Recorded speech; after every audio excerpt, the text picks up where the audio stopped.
Playing an F chord is so difficult at the beginning, right? Making all those 6 strings ring out, and it's very frustrating because most of the songs you want to play probably have an F, right? So let me give you a couple of ways you can work around that F till you manage to play it. They don't involve using a bar, and they sound wonderful. Now, instead of giving you the shapes and you learning them and then not knowing what you're doing, I would rather you understand how an F chord works, okay? So we've got 3 notes inside of that chord shape, and I'm just gonna color them in colors so you can see them clearly. Obviously, there's gonna be an F note, but there's actually 3, this one, and this one.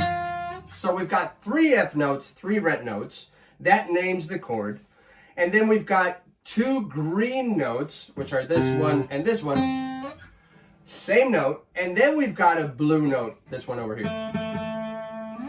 So, in order to play an F chord, we need every one of those 3 notes played together. Any combination of those 3 notes is going to give you an F chord, and you can choose whatever combination you want. So you could choose this one, and this one. You could choose this one, and this one. You could choose this one, and this one. But you couldn't choose this one, and this one.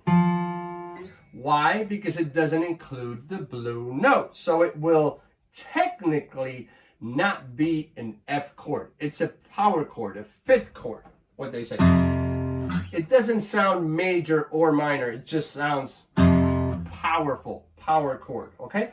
So any one of those combinations is going to give you an F chord. Why don't we choose this one? Let's start with that, okay? That's a red, a green, and a blue. So if you're struggling to play the full bar chord, try this one. It sounds a bit thinner, but it's a full F chord. Okay, let's go to the next one. How about this one? These 3 notes. Now it's going to be a little difficult to not play that first string. But if you can't fret properly yet, you might even mute it by accident. And that's a full F chord. Now if you don't mute it, don't worry, because that's an F major 7 and it sounds absolutely fantastic. So if I go from a C chord shape to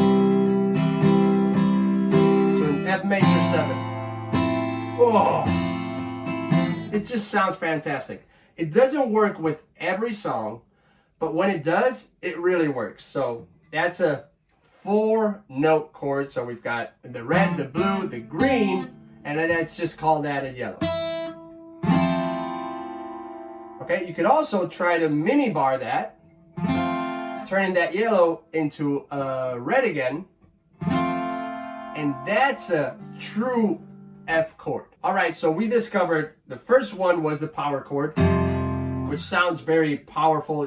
You might not like that sound. Then we discovered this little 3-string, super easy F. And then we discovered that 3-string, avoiding the first string.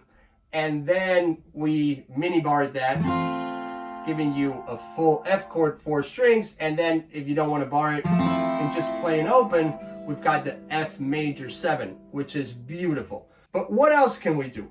Inside of the Beginner Guitarist Playbook, I show you that guitar can be divided into 3 pairs of strings. So we've got the thinnest pair of string, the middle pair of string, and the thickest pair of string. And they behave exactly the same. So if we get that chord shape, which is an E chord shape, and we start looking for the notes, those red, green, and blue notes, up the fretboard, we're going to find them here. And that's a F chord right there. We've got a green, a red, and a blue. And why does this happen? If you realize it's a D chord shape. So we've got D, we follow the alphabet, E, F. You might want to download the playbook to understand why this is. But if you're struggling to play an F, you can always come here and play those 3 strings. So now you've got 2 combinations of 3 strings. So you've got it here, or you've got it here. So there you have it. How many ways that we discovered? Let's recap. 1, 2, 3, 4, 5, and 6. 6 ways you can play an F without having to play an F. Again, if you want to know more on why this is also an F, go and check out that playbook. You can download it for free.